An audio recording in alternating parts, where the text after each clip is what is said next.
It's time to sit back, relax, and listen to Conversations with Joan. Conversations with Joan will inspire, motivate, and empower you. Live your best life now. Listen, learn, think, and decide. And now, here's your host, Joan Herman. Welcome to Change Your Attitude, Change Your Life's Conversations with Joan. I'm Joan Herman. Thanks for tuning in. Conversations with Joan focuses on topics that are important to your life, from health and wellness to professional development to personal well-being. Changemakers join me to share their insights, tips, and strategies so you can thrive and live your best life now. Thank you for taking time for yourself, and thank you for letting us be a part of your life. Now, let's start talking. Today's guest, Paul Weigel, trained for and completed an Ironman triathlon within 6 months of finishing chemotherapy. He joins us to talk about how to cling to the joy in life, no matter the odds. According to Paul, if you believe in the impossible, the incredible can come true. Paul is a 6-time Ironman triathlete, college professor, and author of Iron Dad, a cancer survivor story of discovering strength, life, and love through fatherhood. Welcome, Paul. Thank you so much for joining us. Thank you for having me. It's a delight to be here. I really appreciate it. Well, Paul, you have such an incredible story. Let's go back to your life when you were growing up, because that has such an important part in everything you've experienced since then. So what was your life like when you were a child? That is a great question, Joan, and that has been such a formidable part and inspirational part of my story. You know, I was lucky. I had a life where I had a roof over my head. I had food in front of me every day. But honestly, life was hard.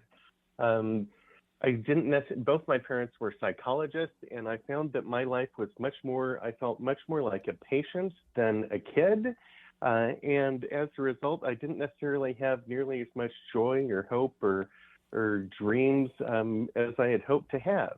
And then as throughout my high school and college years, there were some additional challenges of just life seemed to be hard, and there seemed to be a lot of different things that got thrown at me that made me grow up pretty early. Mm-hmm. And so you had to deal with a lot of loss and tragedy. How did you manage that in those years? I did have a lot of loss and tragedy, and for a while, there was a time that actually I got lost. One of the things I highlight in my book that was not necessarily during my childhood years, but in college, my college sweetheart actually died of an accidental overdose.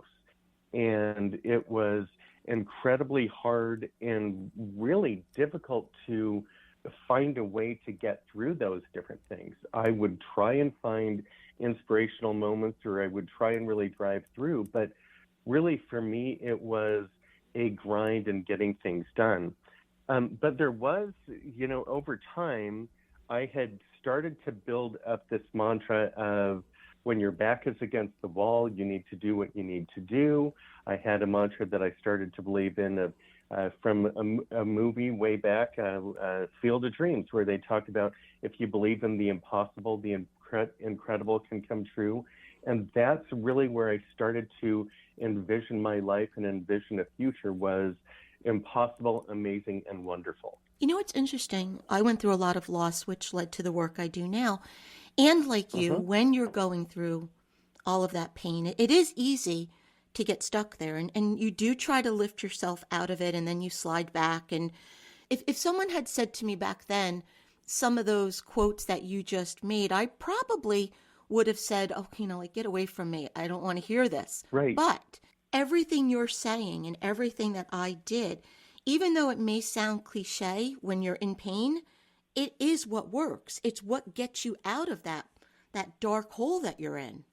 It is, and it's twofold. It has been twofold for me. One part has really been thinking about life as a snowball, and that, very early on, we've got these teeny tiny little increments that, yes, life is incredibly hard and incredibly overwhelming, but if you are visionary and thinking about what can be, you'll make those teeny tiny little steps that get bigger and bigger and that teeny snowball that just starts with a few little flakes becomes something you can throw, then becomes bigger, then becomes the giant base to a snowman and gets bigger and bigger and bigger. And so you started to make all of those changes and your life was really on track. You had a beautiful daughter. And then what happened? Then, you got knocked down again. I did. Life really, I had finally seemed to, over the years, figure out, we all have our dream of what a picture-perfect world would be. And I finally met my wife when we were in our late 30s, and we had a dream and a hope of pulling things together. We had a wonderful daughter who was just figuring out her life. She was 2 and becoming this wonderful toddler, even though they say terrible 2. She was a great little kid. But I started dealing with some pretty serious health issues. And when actually right after she had turned 3, I was diagnosed with colorectal cancer. And I had a tumor that was about the size of your fist at the junction of my rectum and my colon. And when they first found the tumor and diagnosed it, my prognosis was not very good. And I had a choice. And we talk a little bit about your vision and where you want to go. I mean, certainly when we started, and certainly when I heard that I was sick and knew that I was sick at the level, I could have just bowed down and been a victim to it all. But my goal was to not just push through the cancer and push through the treatment, but excel and do amazing things throughout it. What was going through your mind? Because even how far we've come with the wonderful research and the treatments they have available, we're all programmed to hear the word cancer and associate it with death. So when you have those two things that you put together, what went through your mind? Were you scared? Did you think about your family? Even now, even 12 years later, when somebody asks me that question, what did you think about when you found out you had cancer? I get teary, because that moment, it's ironic, actually. Right as I went in for my colonoscopy to determine whether I was sick or not, one of the very last things a nurse said to me was that my blood results had come in and that there were no signs of cancer in the blood results. So that was at least one less thing I needed to worry about. So I had this moment of relief before going in for treatment of, okay, great, that's one less thing. But then coming through and when waking up, and the doctor did not say that I had cancer. He did not say, you have cancer, those 3 specific words. He said, you have a tumor, you have a mass, you have a growth. So first there was this trying to understand what he was saying, and without being overwhelmed with what is just an apocalyptic moment of when immediately I realized that my life was in overwhelming jeopardy. And especially in the way he talked about it, my first thoughts were, oh my God, I'm going to die. And then just as much, it was all of these moments that I was not going to see of my daughter being born, or of my daughter being alive. I mean, here she was 3. She was just getting her little personality of figuring out who she was. But the thoughts of, they weren't of my accomplishments and things that I was going to miss out on personally, but it was those things I was going to miss out on seeing her do, making it to kindergarten, her first high school dance or prom, or getting married or having kids, and all of those memories that I was not going to be able to share with her. That was the first absolute, those thoughts that went through my mind. But then again, it's ironic. I started a blog almost immediately after being diagnosed. And one of the first things that I wrote down subconsciously was, if you believe in the impossible, the incredible will come true. And then another one was, when your back is against the wall, you just do what you got to do. And so I really quickly turned from this moment of being passive and letting this overwhelm me to, I was going to fight this in a way nobody else had before. How much of a role do you think that mindset played in your healing? 100%. You know, if I had not had a mindset already of being of having that positive attitude of being a warrior in saying that cancer was not going to beat me and that I was going to not only survive this, I was going to thrive. That was just a huge carrier throughout not only my treatment, then how life has been throughout afterward. Mm-hmm. I know that in conversations I had with my physicians, I went in with the mindset of not that treatment was the treatment, but you had mentioned during the introduction that I had chosen to do an Ironman triathlon 6 months after going through treatment. That was always part of a discussion I had with my physicians was, great, we are doing this and we're doing treatment and this is how we're getting through my cancer. But I also want to know what we are doing to allow me to be in a strong position that I can be happy and healthy moving forward. Mm-hmm. And I mean, 6 weeks into my treatment, 6 weeks after having my tumor removed, and 2 weeks after having my first round of chemotherapy, I snuck off and I did a little sprint triathlon. Now, mm-hmm. I finished barely in front of the grandma on the mountain bike who was probably 83 years old. Mm-hmm. But that was a moment where I was pushing and I knew that I was going to go through. And when I shared that with my doctors, they were beyond not overwhelmed, but they looked at it and said, wow, this person is thinking about fighting this disease in a whole different way. And I know it changed how they thought about me as a patient and how we engaged and many of the treatment and things that we considered later on. Were you an athlete before that? Were you a runner, or was this something that you started because of the cancer? I had been an athlete beforehand, and to be honest, probably being an athlete was part of the reason that we found my cancer. You know, one of the challenges we run into with colorectal cancer, especially in men under age 50, is that especially nobody wants to talk about poop. Mm-hmm. And so there's this whole aspect of dealing with cancer and thinking about it.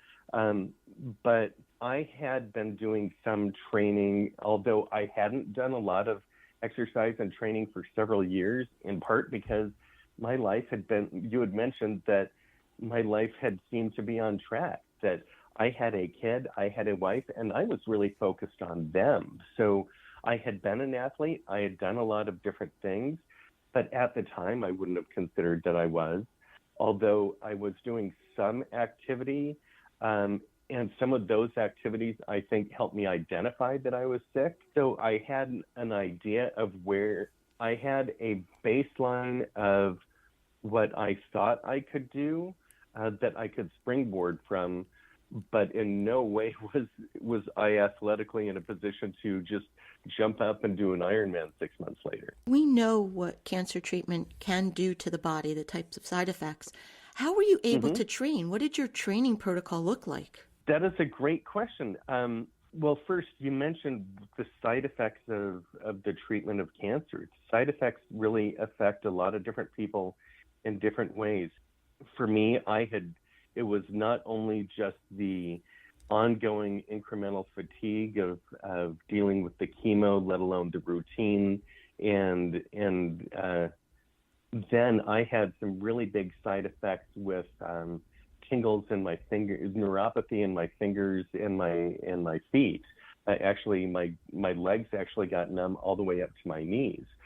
But for me, early on, training started with things as simple as like, I was not going to be the one sitting in my bed the whole time while I was going through chemotherapy.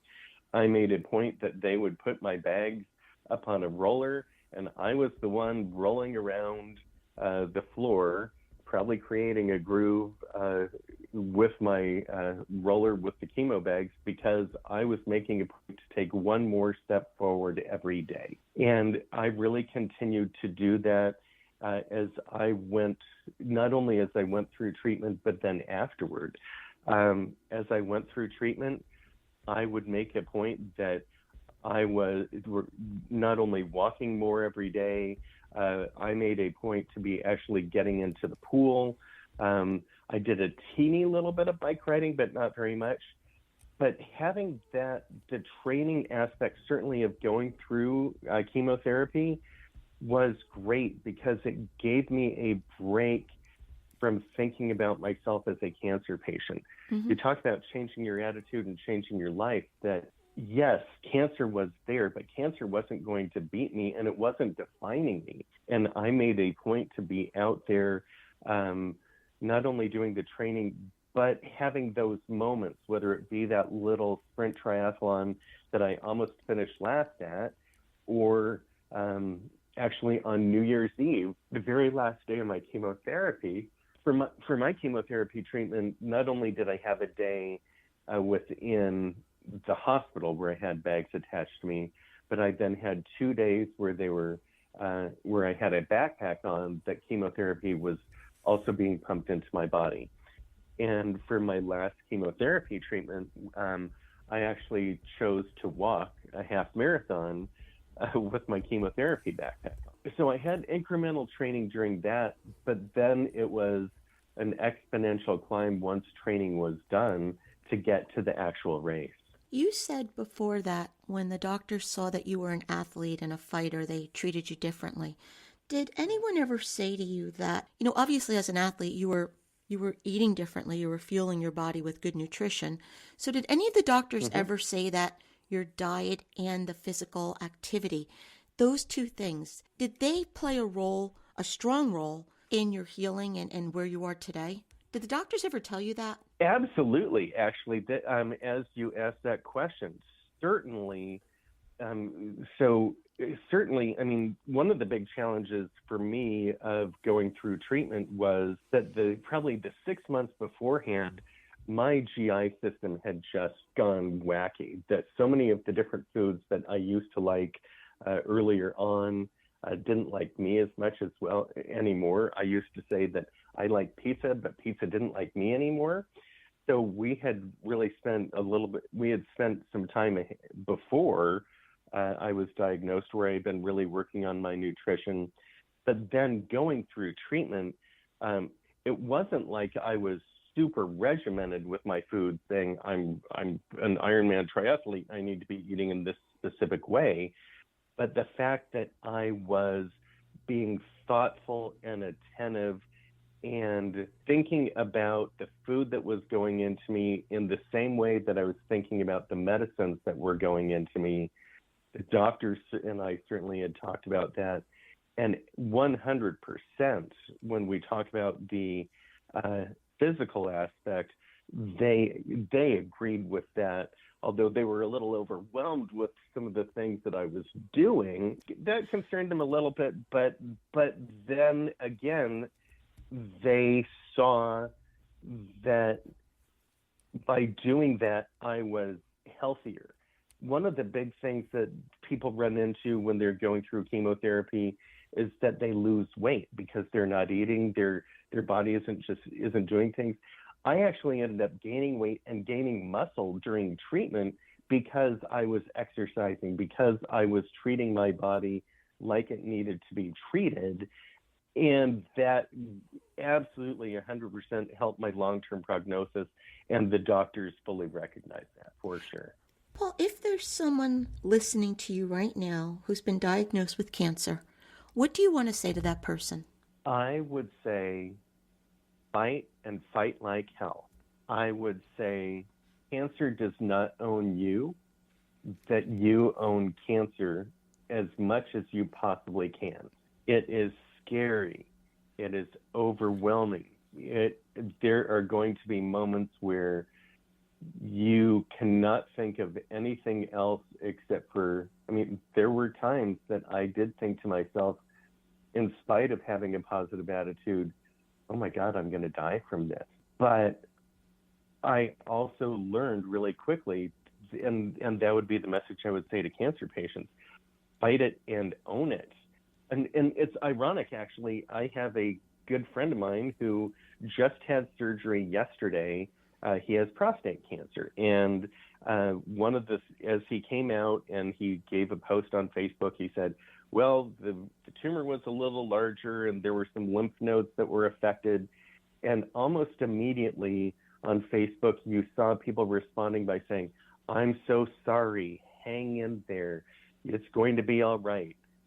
And I sent him a private note telling him that all those people saying that they were sorry, hang in there, and he was going to be okay, that were almost sympathetic, almost woeful for him, I told him they could all go pound sand. Mm-hmm. I told him that it's nice to get a little bit of empathy, but that is not what a cancer patient needs to do. A cancer patient doesn't need to feel sorry for themselves. A cancer patient needs to say, yes, this is in front of me, but I can fight this. I can be powerful. I can be strong. I can be better on the other side of this. And that is one of the things, part of the story, my book, yes, it does talk about the fact that I beat colorectal cancer and I did an Ironman 6 months afterward. But my story is just as much about the life I have had since then, that I could have had a life where I've been defined by being a cancer patient. And honestly, it took them 9 years of false positives and polyps and different spots and different things where I still was being monitored as a cancer patient. But I continued to choose a life that was worth living and exciting and dynamic and full of dreams and hopes and inspiration. And that's what I would tell cancer patients is you need to embrace a life that is going to allow for a wonderful future, regardless of the scary moments that are immediately ahead of you. And that's a really great point, Paul, because people take on that identity. It's I have cancer. Right. I am a cancer patient. And that becomes who they are for the rest of their lives. Yes. And that was one of those things throughout treatment. I would continue to see people who looked at me and they would say, how are you doing with the cancer? Because they almost wanted to put me in that box. And in the same way that, yes, there are so many people who get overwhelmed with the label of being a cancer patient, and they also just get overwhelmed by the system and doctors and everything else, rather than I'm an individual. I still have my own identity, and my own identity does not have to be a cancer patient. When I look at my life, I am a father, I am an athlete, I am an author, I am a volunteer. I do all these other things. Was cancer part of my life and continuously part of what I was doing and talk about now? Absolutely. But does being a cancer patient define me? No effing way. Excuse me for the effing part, but that, no. That and if anybody I hope that people don't fall into being a victim of that identity, because life really is so much more. And finally, Paul, what do you hope your daughter has learned from watching your journey? Joan, that's a beautiful question. And honestly, that's part of the reason I wrote my book. Natalie, my daughter, she's now 14. About a year ago, when she turned 13, she started asking questions about 10 years ago and what happened and what was the journey like. And as I pulled together the story about what happened, what I learned was that she's already had so many valuable lessons of what I experienced, and being a fighter and a dreamer and trying to do amazing things. And honestly, I now see that in things she does every single day, where she does activities. Like, she played soccer for 10 years. I don't know because she liked it, but because I was involved with it, and she wanted to continue to grow and explore something that was important to her. So we've continued to have a bond. I've also seen her dig deep in ways that I never possibly could have imagined, whether it be an athlete, academically. But honestly, most important, what I've learned, what I think she's learned from me and vice versa, is what love and commitment really mean. And that by having that strong relationship together, life has been really wonderful. And it's been really great to see the wonderful, great daughter she's becoming, and now the lessons I learned from her. And those are the things that really matter in life. And so if you would like to get a copy of Paul's book, it is Iron Dad, A Cancer Survivor's Story of Discovering Strength, Life, and Love Through Fatherhood. Paul, where can the listeners go to learn more about you and your work? They can go to irondadbook.com. There we've got not only information on screening and resources if you're worried about being a colorectal cancer patient, but I've also been starting to pull together a series of podcasts that talk with not only physicians and experts in the colon cancer field, but then also we're having stories of hope and inspiration where people are learning about not only cancer patients, but then great services that are out there for others, including Livestrong. Again, that's at irondadbook.com. Paul, thank you so much for spending this time with us, for sharing your story, and for being such a beacon of light for so many people that are going through a difficult time. I'm really happy that you were here with us. Thank you for having me. It's been a delight. Thank you for joining us. I hope you found the show informative. At Change Your Attitude, Change Your Life, we believe that knowledge is power. Take what you've learned, apply it, and live your best life now. Remember that the information provided is the opinion of our guest and should never replace the advice of a professional who knows your personal situation. If you'd like more information, visit our website, CYACYL.com. That stands for Change Your Attitude, Change Your Life. While on the site, listen to past shows on demand, read our digital articles, and be sure to subscribe to our mailing list. Until next time, this is Joan Herman. Thanks for tuning in.